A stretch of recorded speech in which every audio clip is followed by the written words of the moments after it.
আসসালামু আলাইকুম ওরহমতুল্লাহি। প্রিয় ভিউয়ার্স, আজকে আপনাদের সামনে আমি কবি কাজী আনোয়ার হোসেন বাঘ আবারও সনেট নিয়ে আলোচনা করব। সনেট কাকে বলে, সনেট কত প্রকার, কী, সনেটের উৎপত্তি, সনেটের বৈশিষ্ট্য, বাংলা ভাষায় কে সনেট উৎপত্তি করেন এবং বাংলা ভাষায় প্রথম কে নিয়ে আসেন তা সম্বন্ধে আপনাদের জানাবো। তাহলে চলুন আলোচনা করা যাক। সনেট কাহাকে বলে, সনেট কত প্রকার ও কী এবং সনেটের আসল প্রবর্তক বা উদ্ভাবককে, সনেটের বৈশিষ্ট্য কী তা সম্বন্ধে আমি আপনাদের সামনে আলোচনা করব। ততক্ষণ আপনারা আমার সাথে থাকুন। সবাইকে শুভকামনা।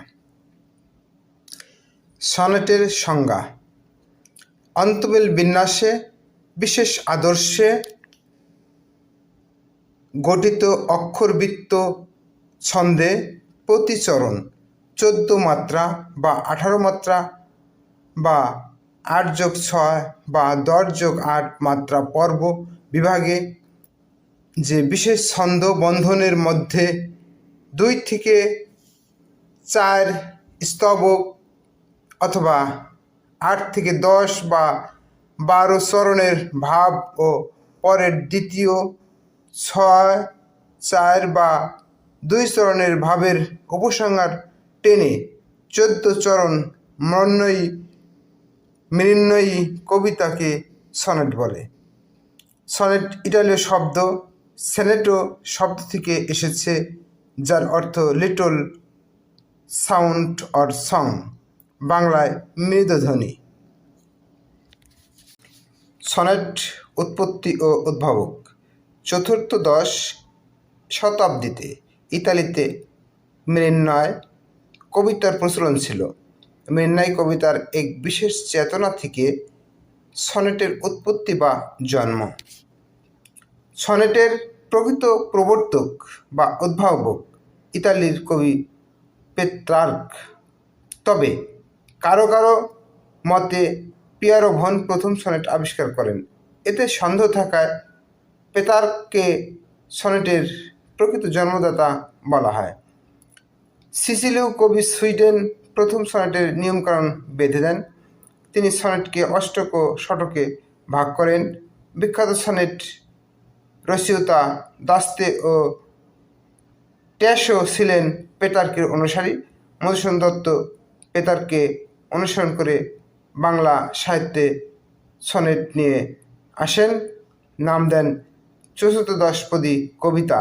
বাংলা সাহিত্যে সনেটের জন্মদাতা মাইকেল মধুসূদন দত্ত। শেক্সপিয়ার ও পেত্রার্কের অনুসারী ছিলেন। তিনি অনেক পেট্রিকীয় সনেট লিখেছেন, তারপরেও তিনি শেক্সপিয়ারীয় সনেট নামে সনেট উদ্ভাবন করেন এবং সেই সনেটকে তিনি অষ্টকে 2 ভাগ করেন, শতকেও 2 ভাগ করেন।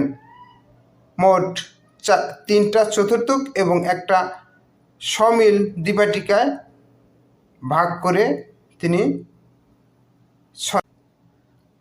সনেটের প্রকারভেদ। সনেট আন্তর্জাতিকভাবে 3 প্রকার, যথা পেট্রিকীয় সনেট, শেক্সপিয়ারীয় সনেট, ফরাসি সনেট। তবে নতুনভাবে 4 নম্বরে স্পেন্সার সনেটেরও নাম উঠে এসেছে। বাংলা সনেট 4th-পদী কবিতা, যা পেট্রিকীয় সনেট, যার উদ্ভাবক মাইকেল মধুসূদন দত্ত। সনেটের শর্ত ও বৈশিষ্ট্য: সনেটের অনেকগুলো শর্ত বৈশিষ্ট্য রয়েছে। এইসব বৈশিষ্ট্যগুলা সনেটের মধ্যে থাকলে তবে সেটা সনেট হবে। তাই সনেটের বৈশিষ্ট্য খুবই গুরুত্বপূর্ণ এবং অপরিহার্য। 1 নম্বর, সনেটে অষ্টক থাকতে হবে। 2 নম্বর, শতক সনেটে থাকতে হবে। 3 নম্বর, চতুর্থক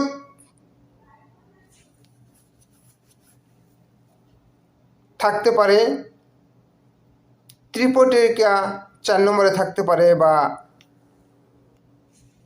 অনেক সনেট ত্রিপুরে দেখা যায়। বেশিরভাগ সনেটে সমিল দ্বিপাঠিকাও দেখা যায়। ভোল্টে বা মেজাজ অষ্টকে অবশ্যই থাকতে হবে। প্রথম ভাব সৃষ্টি ও শেষে ভাবের উপসংহার অবশ্যই সনেটের শেষে থাকতে হবে। 8 নম্বরে লঘুপয়ের চরণ শেষে অন্তমিল। এই বৈশিষ্ট্যটা যেমন ক খ গ, ক খ বা খ খ এইভাবে অন্তমিল সনেটে কোনো সনেটে থাকতে পারে। কোনো সনেটে মধ্যম সম পয়ার চরণ শেষে অন্তমিল এই বৈশিষ্ট্যও থাকতে পারে, যেমন বৃত্তাকার অন্তমিল ক খ খ ক, এই অন্তমিলটাও থাকতে পারে। পর্যায় সম পয়ার বা ক্রস অন্তমিল 1-3 বা 2-4 নম্বর নং অন্তমিল। 11 প্রবহমান ত্রয়ী মহাপয়ার চরণ শেষে বৃত্তাকার অন্তমিল, যেমন ক খ গ বা ক খ গ গ ঘ ক।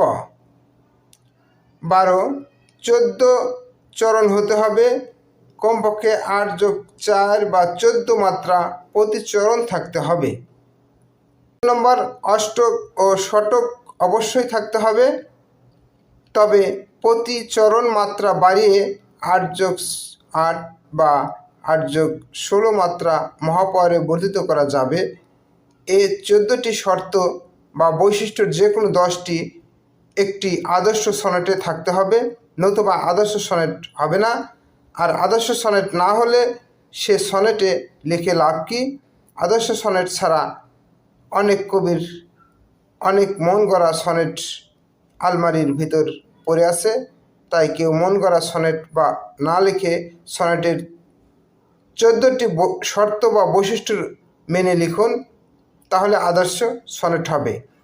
14টি বৈশিষ্ট্য বা আদর্শের মধ্যে কমপক্ষে 10টা আদর্শ যদি আপনার সনেটে থাকে, তাহলে আপনার সনেটটা সার্থক সনেট এবং ভালো মানের উচ্চমানের একটা সনেট তৈরি হবে।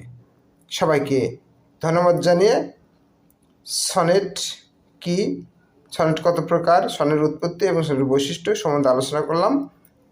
ভুল ত্রুটি মার্জনীয়। সকলকে শুভকামনা।